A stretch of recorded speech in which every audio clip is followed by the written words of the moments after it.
Hey guys, good day. Hey, I wanted to look back at a recent study I did about Isaiah 28, but I want to start here with John chapter 8. And in John chapter 8 is where the woman who was caught in adultery was brought to Jesus. And I think you guys are probably aware of this story in the Bible. I'm going to go ahead and play a little bit of it. What happened? Wicked adulteress! Jesus, save her! Take her!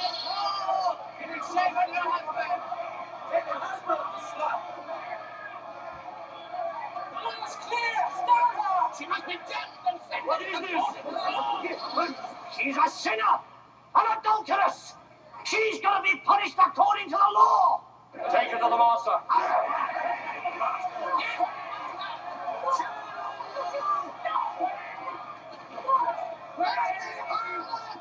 Stone her! Stone her! Master, what should we do? This woman has been caught in the act of adultery. She should be punished according to the law. What do you say? Answer, Master. We want to know your opinion. Yes, tell us. Is it right to kill her? He among you who is without sin, let him cast the first stone.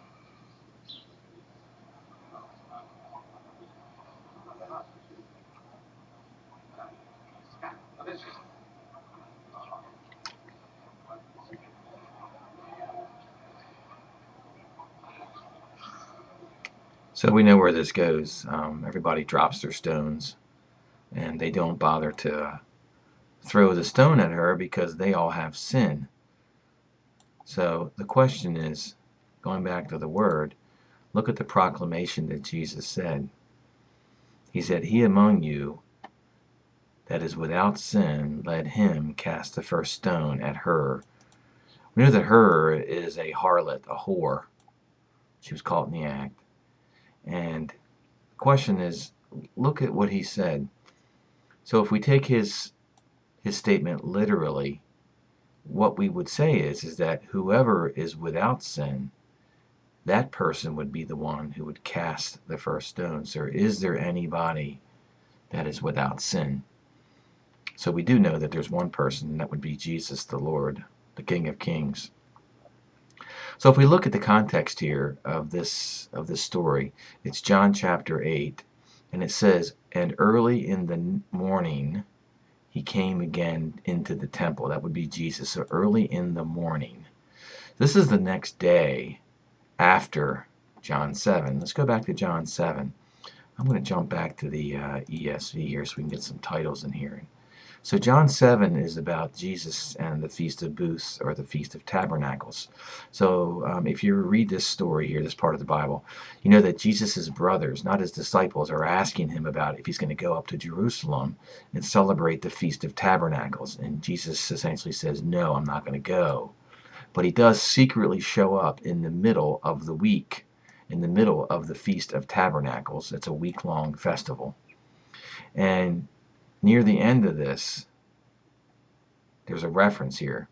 It says this. It says, "On the last day of the feast, the great day," and that's the 8th day, "Jesus stood up and cried out, 'If anyone thirsts, let him come to me and drink.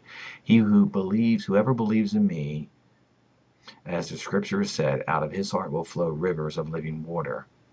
So on the last day of the great feast,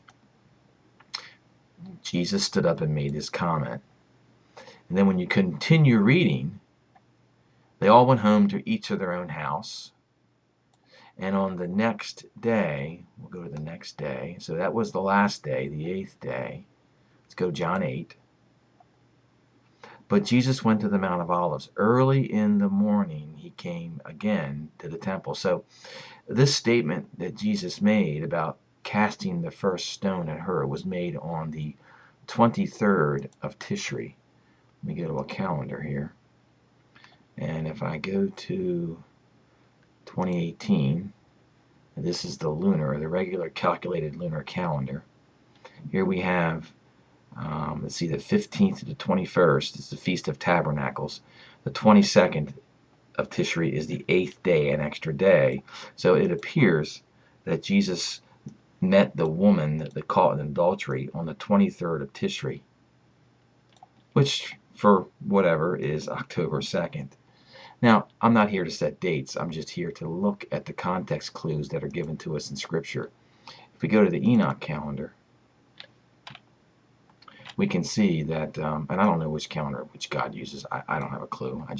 I thought about it, prayed about it, but I don't know. You guys can offer up your ideas. So on the 23rd day of the 7th month, that's October 11th.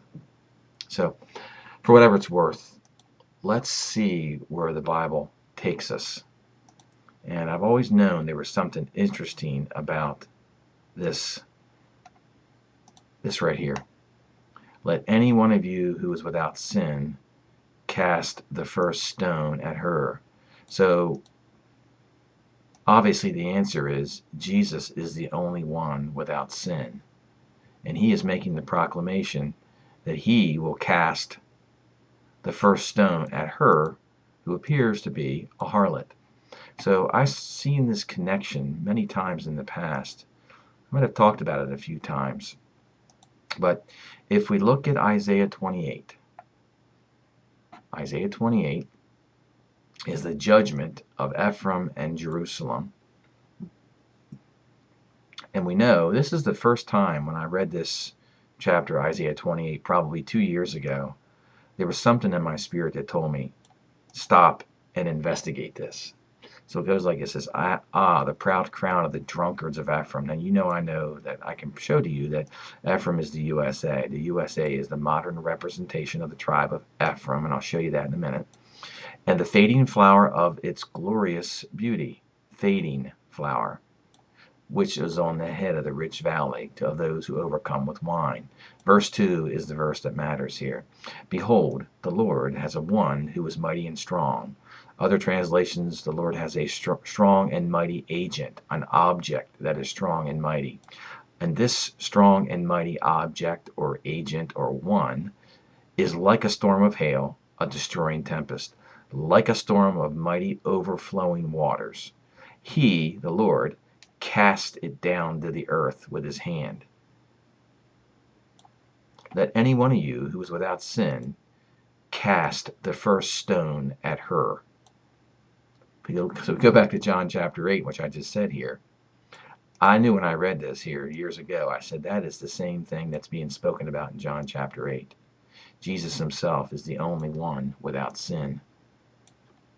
And he said this on the day after Tishri 22, which is Tishri 23. He said this on the 23rd day of the 7th month. I find that easy. 7th month, September, even though September is the 9th month. Sept means 7. All that stuff about September 23rd. But anyway, not setting dates, just looking at the coincidences and the connections that we found in Scripture, that you can find in Scripture. So I have always seen this John 8 reference to be a direct reference to the Lord, beginning judgment on Ephraim. And you can see here that whatever is cast down to the earth, it causes the mighty overflowing of waters. Now, I've talked about in the past, there is let me pull it up here, the Babylon matrix.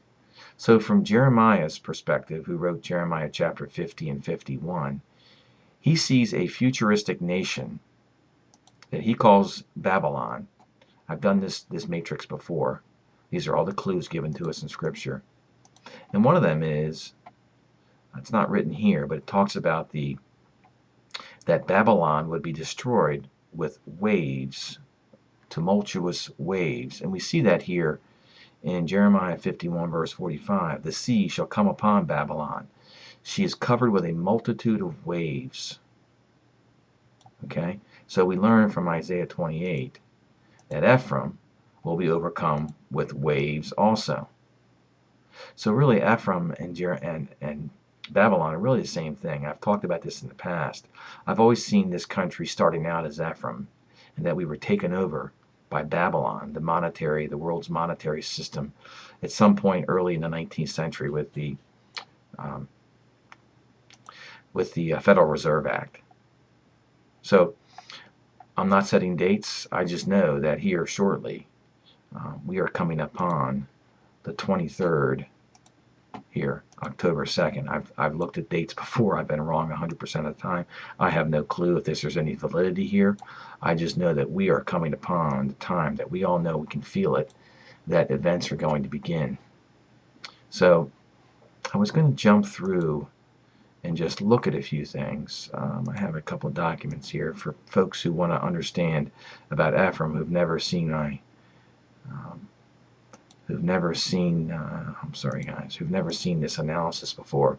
But we know that when you look at the history of the world, there's only been one nation that's been a melting pot nation, where all the peoples of the world come to the USA. The USA is a nation full of peoples. It's obvious here. There's no other nation that even comes close to that description. That is the tradition of the United States. We are a melting pot nation, a nation full of peoples. Nobody would argue with that. We are an assembly, a nation full of peoples. And if you read Jeremiah chapter 48, verse 19, and you look at the proclamation made by Jacob himself, Jacob made a proclamation about the descendants of Joseph's two older sons, Ephraim and Manasseh. And in chapter 48, Jacob blesses and makes the futuristic proclamations and prophecies concerning Ephraim and Manasseh. Now this is Genesis 48:19 as translated into English from the ESV and most other translations. And this word that the descendants of Ephraim shall become a multitude of nations. If you look up this in the Hebrew, I'll have it rewritten down here as an alternate translation. You can see that there are different primary words. The Hebrew word for multitude is melo, and the primary definition is full. And the Hebrew word for nations is goyim, and goyim can either be translated nations or peoples.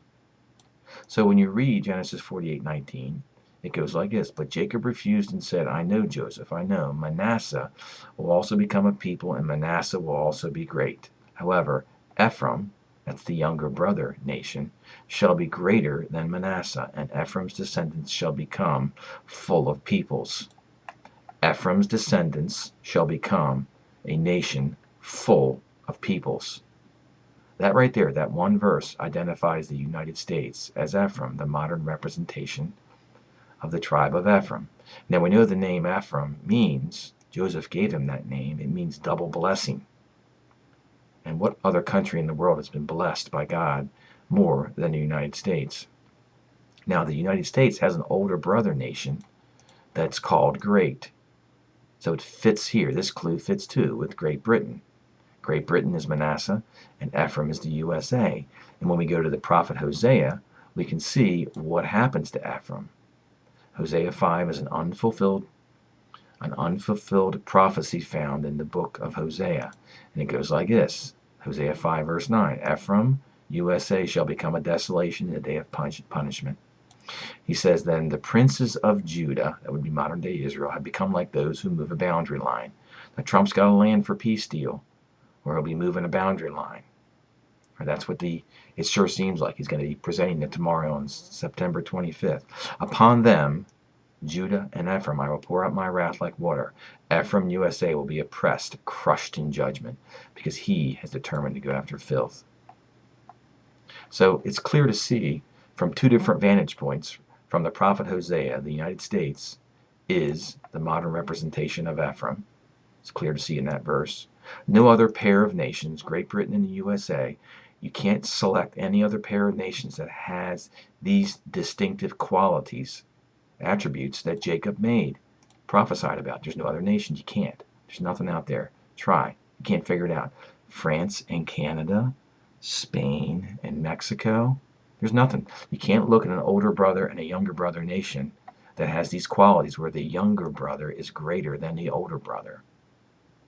Okay, so we know from Hosea that the USA is Ephraim and will become a desolation.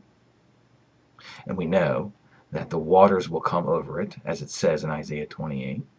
And we know that from Jeremiah's vantage point, the USA is also Babylon. There's no question about that. You can see that here. It's not the Vatican. Now, some people say in Revelation 18 that it refers to a city. Well, maybe it's referring to New York City. When Babylon is destroyed, the ship's captains will be lamenting the fact that they won't be able to sell their cargo and import and export all that cargo. And the merchants, Revelation 18:11, the merchants of the earth will weep and mourn for her, since no one will buy their cargo anymore. Who is the Vatican selling cargo? They're not in the cargo business, guys. Okay, and the fact that right here, it says right here in Jeremiah 50 verse 12, it says that Babylon shall be the last of the nations. Okay, last of the nations. The USA is the last of the modern great nations. So the point here is to show that possibly the Lord could be giving us a timeline of when he will cast the first stone at her, Babylon, Ephraim, USA, the harlot. Okay, so if you continue reading in Isaiah 28, some other things come to light. One thing you see in verse 5 and 6 is that for those who are the remnant of his people, when these events begin, it will be a crown of glory when these events begin for those who are part of the remnant, who are part of the bride. And you guys can download this document. I'm not going to continue to go through it, but as it goes through to the other last half, we see mention of an overwhelming scourge that passes through. It says, therefore, hear the word of the Lord, you scoffers who rule this people in Jerusalem. Because you have said, we made a covenant with death, and with Sheol we have an agreement. When the overwhelming scourge, Planet X, and its system passes by. And it continues on. It says the waters will overwhelm the shelter, the deep underground military base. Then the covenant made with death will be annulled, and your agreement with Sheol will not stand. When the overwhelming scourge passes through, when Planet X passes over, you will be beaten down by it, asteroids everywhere. It will be sheer terror to understand this message. You know, I notice there's a lot of people, a lot of Christians, who study their Bible, they go to church, and they're good, faithful Christians. But they don't ever take the time to understand the messages that are buried in the Old Testament prophets, because they errantly think that since these books are in the Old Testament, they've been fulfilled. Well, they haven't been fulfilled. The day of the Lord has not happened. And this is a painting that described in a Passover event, I would say, about 700 years ago. Then it says this, for the Lord himself will rise up as on Mount Perazim. That would be when David was anointed king, when Jesus will be anointed king of the earth. As in the valley of Gibeon will he be aroused. In the valley of Gibeons, when Joshua's longest day occurred, when the sun stood still. You see the same thing, Habakkuk 3, when the Lord returns with his arrows, and he shoots his arrows out, and he cuts off the head of the house of the wicked. Read Habakkuk 3. The sun will stand still again when Planet X passes by. And the Lord will do a strange deed, and his work will be alien, it describes. I think that's the Revelation 4 harvesting. And there's been a decree of destruction that will go out on the whole land. So guys, you can download this document. No one knows the day of the hour and events will begin, but surely it seems like it's soon. So will the Lord carry out his proclamation that he did make on Tishri 23, 2,000 years ago. With that, guys, have a great day, and God bless you.